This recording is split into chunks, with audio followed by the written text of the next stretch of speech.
Amen. Praise God. Praise God. Amen. Sa oras po ito, mga kapatid, let's all be seated sa oras na ito. At because ang ating time is medyo maiksi na rin, so tayo po ay dediretso na sa ating pong pag-uusapan. First of all, we are thankful kay Lord na kahapon po, tayo po ay nag-conduct ng CLSS doon po sa may Windsor, yung Catholic Life in the Spirit Seminar. And thanks the Lord, mga kapatid, yung tagumpay ng CLSS po sa lugar po ng ng Windsor. No? So, dito mga kapatid, ang ating pong pag-aaralan, ito po ay it's about sa hapagkainan o huling hapunan or Last Supper. No? Dito mga kapatid, makikita natin na dito ay pag-aaralan natin yung kahalagahan. No? Yung topic ko po is about from the table to the cross. No? Mula sa lamesa hanggang sa kamatayan sa krus. Diba? Kaya nga dito mga kapatid, tayo po napakalaga as a Christian mga kapatid, we know and to understand ng tinatawag mga kapatid ng Eucharist o yung body and the blood of Christ. Kasi bakit mga kapatid, sometimes people, they don't understand yung importance, yung necessity ng dugo at laman ng Panginoon. Example, in the Philippines, when the first that they raised the flag of Philippines and they sing the song, Lupang Hinirang, i-compare mo ngayon, kapag tayo kumakanta ng Lupang Hinirang at itinataas ang watawat ng Pilipinas, it's different emotion. It's different yung bigat. Tama po ba? I-compare mo mga kapatid, nang inaawit yung pambansang, yung national anthem, the Philippine national anthem in the time na doon sa Cavite, di ba? Na ni-raise yung flag ng Philippines and they saw the Lupang Hinirang. Grabe yung nararamdaman nila. Bakit? Bakit po? You know what is the reason? Freedom. It's not only freedom, it is because mga kapatid, nandun sila. Naranasan nilang maalipin. Parang katulad nito mga kapatid, yung mga kapatid natin na matagal na sa gawain, yung pinagdaanan nyo, yung nararamdaman nyo nang binuksan yung gawain ng Diyos, kunyari dito sa Toronto, iba yung pinagdaanan nyo eh. Kasi nga, kayo yung nag-umpisa. You're the one who started the gawain here in Toronto. Diba? Kaya, yung sacrifices nyo, mas mahirap yung ikaw yung nag-umpisa. Diba? Anong mas mahirap? Yung ikaw ang nag-start o ikaw lang yung nag-continue?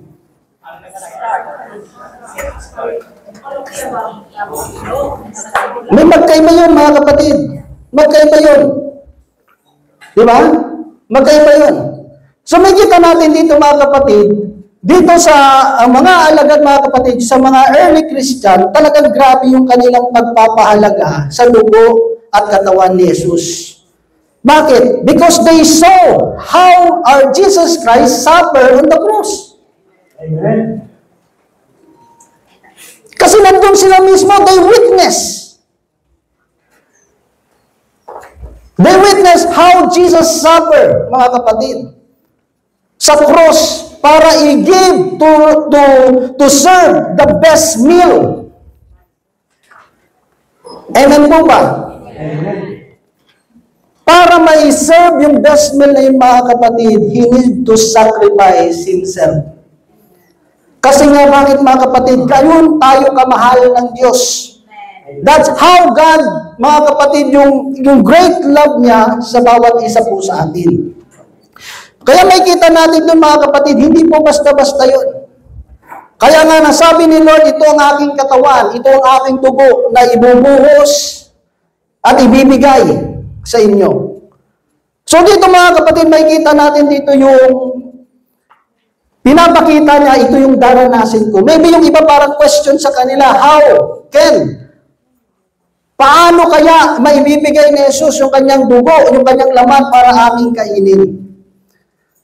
Ba't dito mga kapatid, sino yung kasalo ng ating Panginoong Jesus? Walang iba yung mga apostoles. Di ba? Amen. Pero sa kabila na yung kasama niya yung mga apostoles, meron doon sa kanya na nag-iisip ng hindi maganda. Di ba? Amen. Pero nakita natin, still yung love ng Lord ng ating Panginoong Yesus, sinabi niya na, beforehand, na may isa sa inyo na magkakanulo sa akin. Maybe mga kapatid, nag-aalong ating Panginoon na sana magbago kanya yung kanyang isip. Pero hindi nagbago. Kung sa ano pa, parang nag-warning si Lord na may isa sa inyo. And God knows kung sino yun mga kapatid. Pero may kita nyo pa rin mga kapatid, ayaw ng ating Panginoong Hesus na mapahiya si Judas. He still protect mga kapatid si Judas. Kasi bakit? Still, he is one of his apostle. Pinahalagaan niya yung kanyang apostle. Kahit alam niyang tratraitor rin siya nito. Ganyan kahalaga ang bawat isa sa atin sa paningin ng Diyos. Amen. Kahit si Jesus alam niyang tratraitor rin siya, pero hindi siya nagsabi ng masama, hindi niya itinuro si Judas. At bilang mga lingkod ng Diyos, dapat maging katulad tayo ni Jesus. Alam niyo mga kapatid, sa buhay po natin sa mundo, hindi ibig sabihin, it's not na dahil okay ka sa tao. Di ba? Maganda yung relationship mo sa isang tao, maganda yung kapag nagkwentuhan kayo, di ba? Okay naman. But it doesn't mean mga kapatid, na okay yung ugali ko. Kunyari, dito sa grupo nila Sister Malo, the group Sister Malo, pag sila yung kasama ko, we enjoy talking each other. Right? Pag dito naman sa kabila, ganun din, it's the same thing. But it doesn't mean mga kapatid, dahil okay ako sa kanila at okay ako sa lahat, it doesn't mean maganda yung ugali ko. You know, it's just happened that these people and these people are good people, are a good person. Nagkataon lang o sadya lang na mga taong nakikipagtungo sa atin ng mabuti ay mabubuting mga tao. Na kaya nilang humarap at makitungo sa kapwa nila kahit masama ang ugali ko. Amen. Dikens po natin. Kaya nga, hindi basihan yung outside. It's not the outside, mga kapatid. No, it's not the outside. Hindi yan dahil nakikita mo, yun na talaga. Kaya na makikita natin, mga kapatid, above anything. Kasi makikita natin ang time na ito, mga kapatid, nang sinabi ni Jesus, ang mga alagad, they say, who are the greatest? Who is the greatest among us? Sino yung mas dakila? Alam niyo mga kapatid, it's not about the intellect, it's not about the skill, it's not about your talent. Above anything else, it is your attitude, it is your character. Amen. Amen? Amen. Hindi yan kasi nakabase mga kapatid kung sino mas matalino, sino yung mas magaling, sino yung mas mahusay, sino yung mas masasabi nating mahusay. Sino yung skillful? Hindi yun. Sa paglilingkod ng Panginoon, above anything else, mga kapatid, ang pinaka-importante sa Diyos is yung character. Yung attitude. Kasi nga makikita natin dito, sabi nila, sino ang pinakadakila sa ating lahat? Kaya nga, the first na sermon ni Lord Jesus Christ is beatitude. It's all about attitude and it's all about character. Yan ang tinitignan ng tao para magustuhan ka ng tao. Diba? Amen. Bakit mo nagugustuhan ng isang tao? Kasi yung character. Kasi yung attitude. Yun ang mas importante sa'yo. Hindi dahil matalino, hindi dahil may pera, mayaman, may kailangan ka, hindi yun. Kasi ang isang tao, balik-balik na rin mo man, pag maganda talaga ang kalooban niyan, maganda talaga ang puso niyan, kahit anong sitwasyon at mangyari sa buhay yan, balik-balik na rin mo pa rin, totoong tao yan. Amen. Di ba? Totoong tao yan. Kasi may kita natin dito mga kapatid, si Judas. Di ba? May kita natin dito si Judas, kahit si Peter mga kapatid.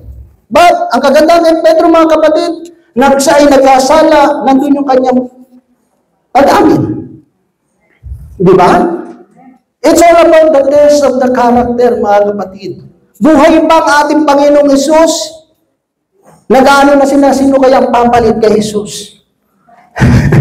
No? Sino kaya? Kasi sa mundo mga kapatid, ang standard kasi ng mundo, kita nyo na when they choose the first king in Israel, di ba? Ang iniisip nila, ito, tinitingnan nila, matapos pala yung kay King Saul, si David. No? Ang tinignan nila is yung mga kapatid ni David kasi makikisig, mga malalakas. Pero ang sabi ng Diyos, hindi ako tumitingin sa appearance ng tao, kundi ang tinitignan ko yung puso. Amen. Kasi yung character and our attitude is the reflection kung ano ang kondisyon ng puso mo. Amen. Yung character attitude natin, yan talaga yung kondisyon kung sino tayo. Di ba? Amen. Yun yung mga kapatid. Yun ang sukatan. Yun ang nakikita ng Diyos. That sometimes people hindi nila nakikita sa atin. Kaya nga minsan sabi natin sa sarili natin, why me, Lord? Why me, Lord? We cannot question God. We cannot question God. Kasi alam ng Diyos yung puso natin. Amen. Amen. Kaya nga mangyayari dito mga kapatid, sabi doon sa salita ng Diyos, dumating sila sa Gethsemane. Kasi hanggang sa cross tayo, kasi pag binasa natin, baka 30 minutes na, hindi pa ako tapos magbasa. No? So, sa Gethsemane, mga kapatid, anong makita po natin doon? In the Garden of Gethsemane, mga kapatid, si Jesus Christ, He prayed. At yung panalangin ng ating Panginoong Isus, hindi yung basta-basta panalangin. Because si Christ, mga kapatid, nagkaroon siya ng perspiration na dugo. Yung lumalabas kaya, it's already blood. Yung lumalabas sa kanyang katawan. Kasi ng time na yun mga kapatid, even the Bible scholar nagsasabi, grabe yung nararamdaman niya. Yung pagdadalang hati niya. As a human mga kapatid, ayaw niya sana kung pwede lang to avoid yung sufferings na ito. But sabi niya doon mga kapatid, the best thing na ginawa ng ating Panginoon, it is not my will, Father, but your will be done. Amen. Ano ibig sabihin yun? Pinapatay niya yung sarili niya, yung kanyang own will. Yung kanyang sariling kagustuhan, yun ang gusto niyang mawala. Yung gusto niyang patayin. We need to die to ourselves. Kasi pag hindi tayo mamatay sa sarili natin, yung gusto pa rin natin ang masusunod at hindi yung gusto ng Diyos. Amen. Di ba? Amen. Kaya kailangan nating mamatay. Kaya nga minsan mga kapatid, dumaranas tayo ng mga struggle sa paglilingkod. Mararanasan natin na minsan makakarinig ka ng mga masasamang sasabihin sa iyo ng tao. It is part mga kapatid ng buhay. Kasi sinasharpen tayo. We need to undergo yung sharpening, yung pruning, mga kapatid. Para ano? Para ilabas ng Diyos. Kung tayo ay willing to undergo that process, mga kapatid, it is for our good. Para sa ikabubuti po natin yan. Kasi pag hindi tayo dadaan sa prosesong yan, hindi lalabas ang pinaka-pure sa buhay natin. Amen. Diba? He prayed, mga kapatid. At ang sabi doon, mga kapatid, sabi niya, pray that you will not fall into temptation. Na hindi tayo mag-fall sa temptation. We know that temptation is not sin. Pero kapag ikaw ay nag-dwell sa temptation, yun na ang magiging kasalanan.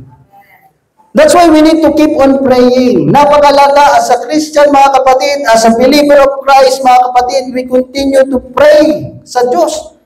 Kasi nga sabi ng Bible, hindi mo pwede sabihin na matatag na ako. Sabi nga, sino man nag-aakalang nakatayo ay mag-ingat at baka kay mabuwal. Amen. Amen. Kaya makita mo, mga kapatid, sa paglilingkod, marami tayong pwedeng pagdaanan.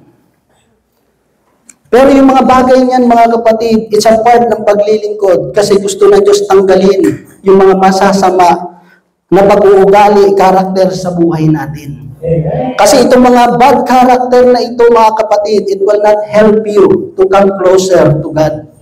It will not make you holy in the face of God. Di ba? Hindi yun eh.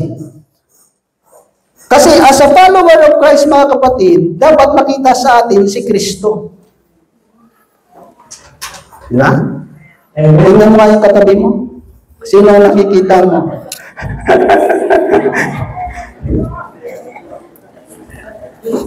Amen? Amen. Dapat ang nakikita sa atin walang iba, kundi yung ating Panginoon. Kaya may kita mo dun, mga kapatid, bilang tao sa time ni Jesus, nang siya po ay, when he pray sa Garden of Gethsemane, mga kapatid, grabe yung ano niya doon, talagang pag-iyak niya. Grabe yung lungkot na kanyang nararamdaman. Kasi bakit, mga kapatid? Kailangan niyang gawin yun for preparation. Because after the Gethsemane experience, mga kapatid, paghihirap na. Paghihirap na yung darating sa kanya. Kaya nga napakalaga na tayo, we should always pray and pray and pray, mga kapatid. Kasi nga yung paglilingkod is not like a better process na every time na lang, mga kapatid, answer prayer ka. Not all time, mga kapatid, nakakangiti ka, nakakatawa ka. Diba? Sa buhay paglilingkod, mga kapatid, we need to continue to pray that God may able to strengthen us na ating ma-overcome ang lahat ng mga challenges na dumarating sa buhay natin. Amen. Amen? Amen. Kasi bakit? Kunwari, humingi ka, you ask for self-control. Eh kung lahat na lang sa'yo ng tao na kaharap mo ay mabubuti sa'yo, okay sa'yo, paano mo matitest yung self-control mo? Yung humility.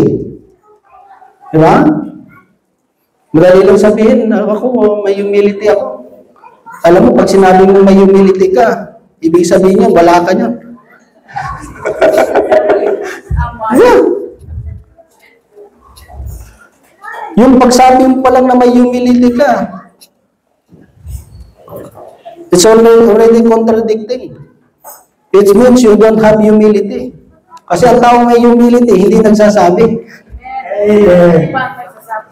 And even the intellect person, he will not say, I am intellect. Because the moment you say you're more intellect than other person, they can tell it. Bakit? Alam niyo, mga kapatid, ang pagiging matalino, nakadepende yan kung saan ka matalino. Alam niyo ba yung pagiging matalino?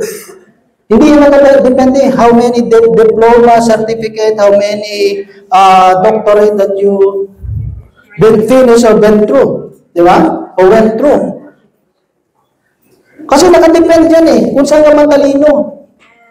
O matalino ka sa math, pero may ka naman sa Pilipino.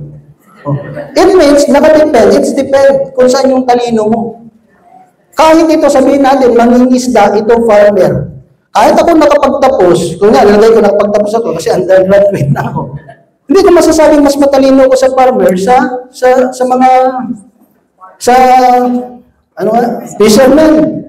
Kasi pag pag-uusapan farmer at pangingisda, ay talo ko sa kanila. Baka sabihin na ikaw palang wala lang. So nakikita nyo, yung talino ng tao, nakadepende yan kung saan ka matalino. That's why you cannot judge a person, mga kapatid, that you are more wiser or more intellect sa taong yun dahil lang sa alam mo. Kasi yung alam mo at yung meron kang alam na hindi niya alam, he knows some things that you don't know. Amen. Amen. Kaya nga makikita natin dito mga kapatid kay Christ, He prayed and He prayed. Kasi nga bakit? Kasi daraan siya sa paghihirap sa kanyang buhay. Just to serve us, para lang iserve ng Diyos yung kanyang katawan at yung kanyang dugo. Alam niyo, mag-donate ka lang ng dugo, akala niyo madali? Sabi ko sa inyo, every 4 months in the Philippines, I went to Red Cross. We always donate ng dugo. Sa Red Cross, nagdo-donate. Kasi most of the preacher in Iloilo, kapag yung mga prayer partner, they have relatives or prayer partner na needed blood. Kasi kailangan mo bayaran kasi yung dugo doon eh. Di ba? So ginagawa namin, as a preacher mga kapatid, pag may mga prayer partner na lumalapit, sasabihin, Brad, si sister, kailangan ng dugo. Ay, Brad, pasensya, kasi kakakuha ko lang. So, whatever available na preacher, mga kapatid, kasi type A ako eh, type A yung dugo ko. No? So, alam niyo mga kapatid, yung pag-donate mo ng dugo, ano rin yun eh, it's maganda rin yun sa health mo eh. Kasi yung bone marrow mo, nakaka-produce ng new blood, mga kapatid. Kasi nai-stack lang yung mga lumang dugo eh. Ha? Totoo mo yan. May benefits talaga. The more you donate your blood, mga kapatid, you help your bone marrow to produce new blood. Di ba? Kaya mahalaga yun. And blood, mga kapatid, represent life. Amen. Kaya nga, when we receive the blood of Jesus, mga kapatid, nagkakaroon tayo ng buhay. Amen. Amen? Amen. Ayan. At least makakatulong tayo sa prayer partner, lalo sa Pilipinas, kasi hindi na sila magbabayad eh. Di ba?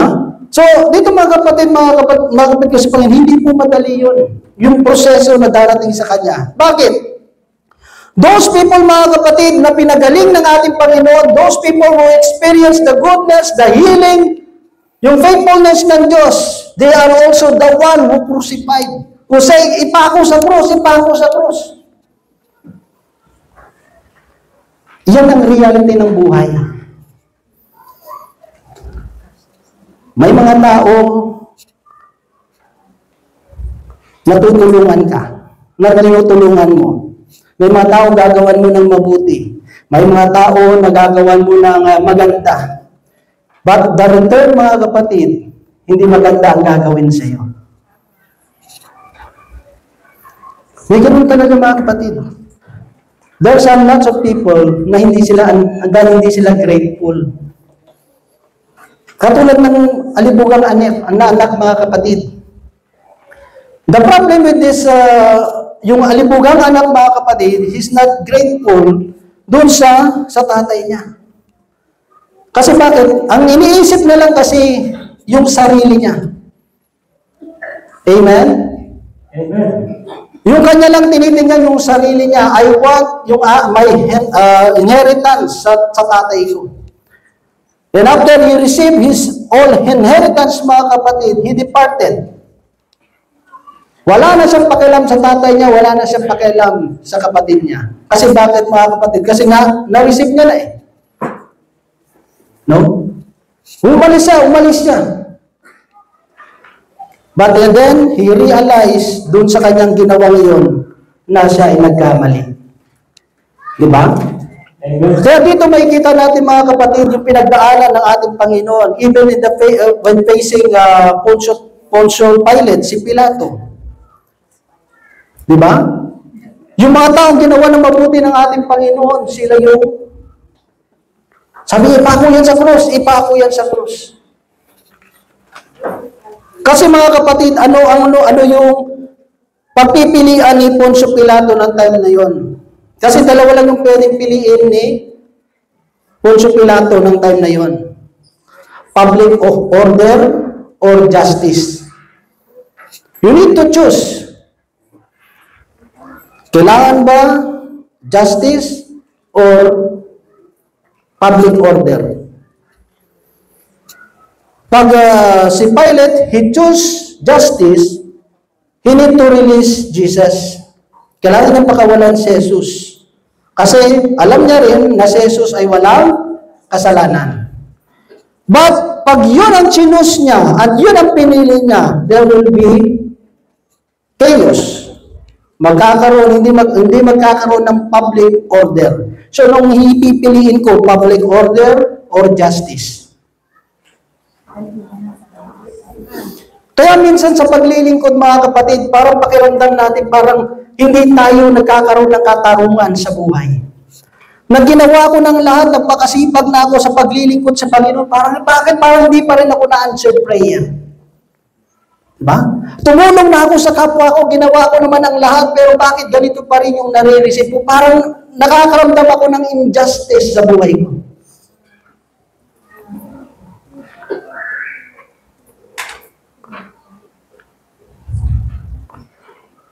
Kasi minsan, ganito po yan. Minsan, gumagawa kasi tayo. Ang gusto kasi natin, na yung ginagawa natin, may balik.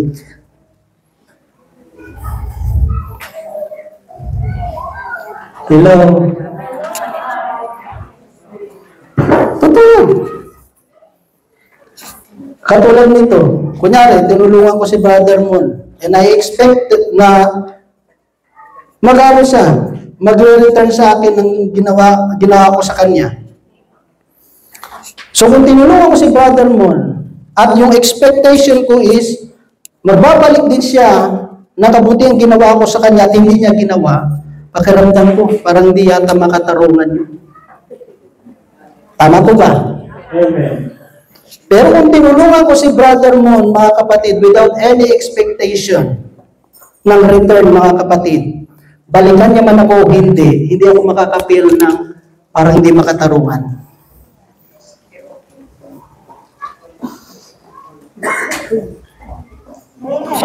Amen.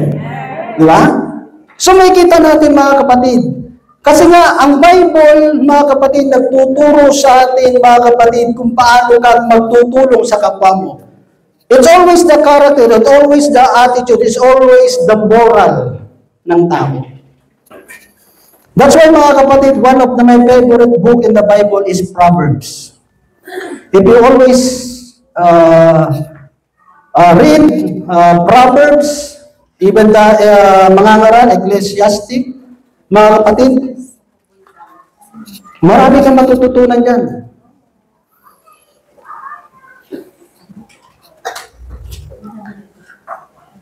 Kaya nga sinasabi ko sa inyo is not the intellect, it is the attitude. Because ang mahalaga sa Diyos yung kondisyon ng puso natin. Amen. Sa tingin ng tao, parang nakaramdam, parang hindi tama, parang hindi justice ang natanggap ng ating Panginoon. Pero mga kapatid, hindi nag-complain ang Diyos. Hindi nag-complain ng ating Panginoon. Bakit? Kasi, nang siya'y napako sa cross, at nang siya'y muling nabuhay, hindi niya pinuntahan sila Pedro, sila Santiago, hindi na pinuntahan yung mga apostol at pinagsisisisi. Ha? Kundi still, ang sabi ng Panginoon, peace be with you. Kapayapaan ang ibinibigay ko sa inyo. Hindi siya nagtanim ng galit. Hindi niya sinumbatan yung mga alagad. Ikaw, Pedro, anong sabi mo? Over your dead body. Sabi mo. Over your dead body, sabi mo. Ipagtatanggol mo ko. Hindi niya sinumbatan. Diba? Wala siya ni isa mang sinumbatan sa mga alagad because he knows his mission. Amen. And my mission, yung aking na-underwent, mga kapatid, it's a parte ng mission ko. Amen. Kaya nga, even San Pablo, alam niya ang mission niya, not to please anyone or everyone. Alam niya eh. Because my purpose and my mission is to please God, not anyone. Amen. Kasi bakit? If you try to please anyone or everyone, you will come out in the end pleasing no one. Amen. Kung lahat ng tao gusto mo ma-please mo, matuwa sa'yo, darating ang time, ni isa man sa natutuwa sa'yo, hindi matutuwa sa'yo. Amen. Amen. Amen. So may kita nyo dito mga kapatid, ito yung pinapakita ng Diyos eh. May kita mo yung suffering niya. He served us mga kapatid yung pinaka-the best na meal. Ito yung kanyang buhay. Yung kanyang sarili. Yung kanyang sarili.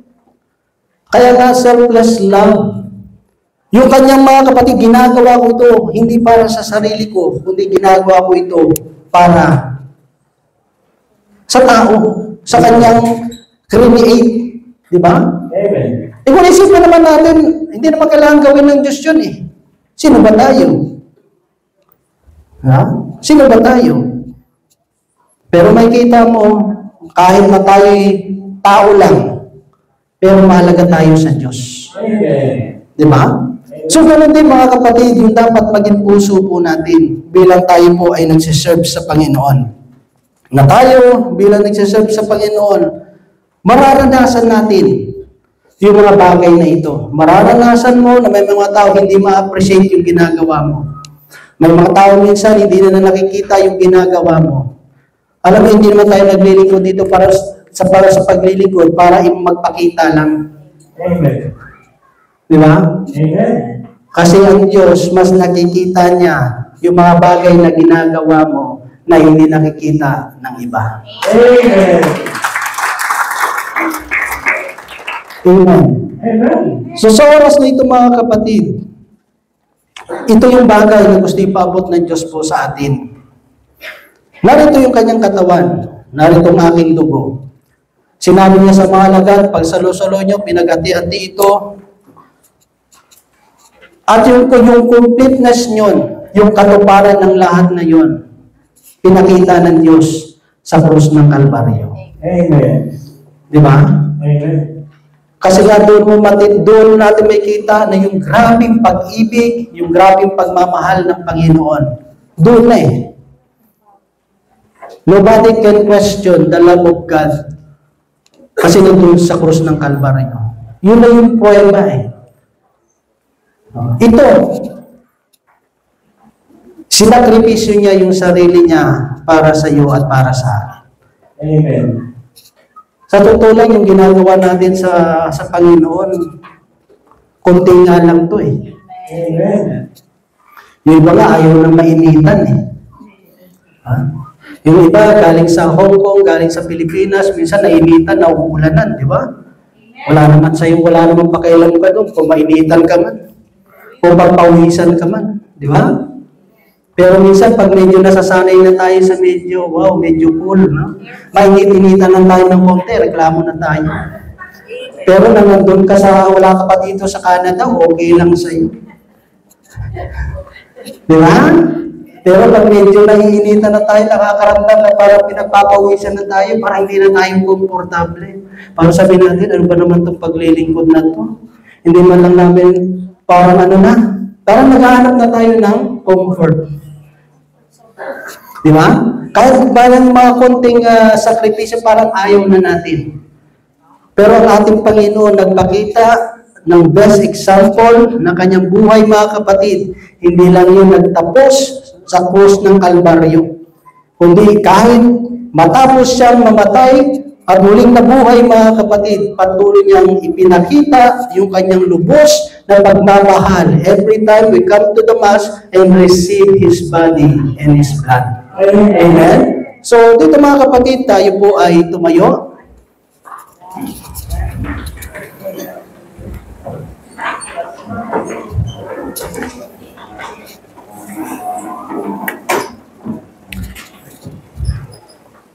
Sa oras na ito mga kapatid, ang Diyos ay patuloy na pinapakita sa bawat isa sa atin yung kanyang dakilang pag-ibig, yung pag-aalay ng kanyang buhay.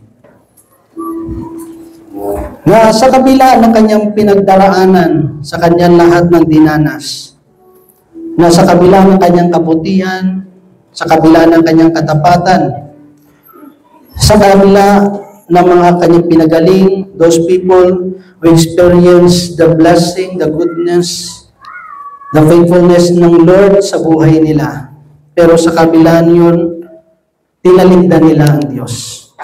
Sila pa mismo ang nagparusa sa ating Panginoon. Jesus did not retaliate. Jesus did not fight back. Kasi alam niya, makatarungan ang Diyos. Makatarungan ng Diyos. Kung pakiramdam natin sometimes parang hindi nakikita ng Diyos yung ginagawa natin. Kung minsan pakiramdam natin parang nasasayang yung ginagawa natin. Minsan kasi gusto natin pangunahan ng Diyos. Minsan kasi gusto natin siyang pangunahan. There is always perfect time sa lahat ng bagay. May mga bagay na sa tingin natin tama, ito yung panahon, ito yung oras. At sabi ng Diyos, hindi pa. Kasi pag pinilit natin ang isang bagay na hindi sa tamang panahon, hindi rin maganda ang magiging resulta. Yes, in the short term, may magandang epekto, pero hindi sa panghabang buhay. Sa oras na ito, mga kapatid, alam natin bakit tayo tinawag ng Diyos. Alam mo ba ang reason bakit ka tinawag ng Diyos? Yung dapat mga kapatid na maging laman ng puso natin. Bakit ako naririto? Bakit ako naglilingkod sa Diyos? Sino ba ako? Ano ba yung mga nagawa ko? Tandaan natin mga kapatid, kung hindi sa grace ng Diyos, hindi natin ito magagawa. Kasi sabi na salita ng Diyos sa Pilipian, ang Diyos ang nagbibigay sa atin ng pagnanasa na gawin ang kalooban ng Diyos. Hindi dahil sa atin yun.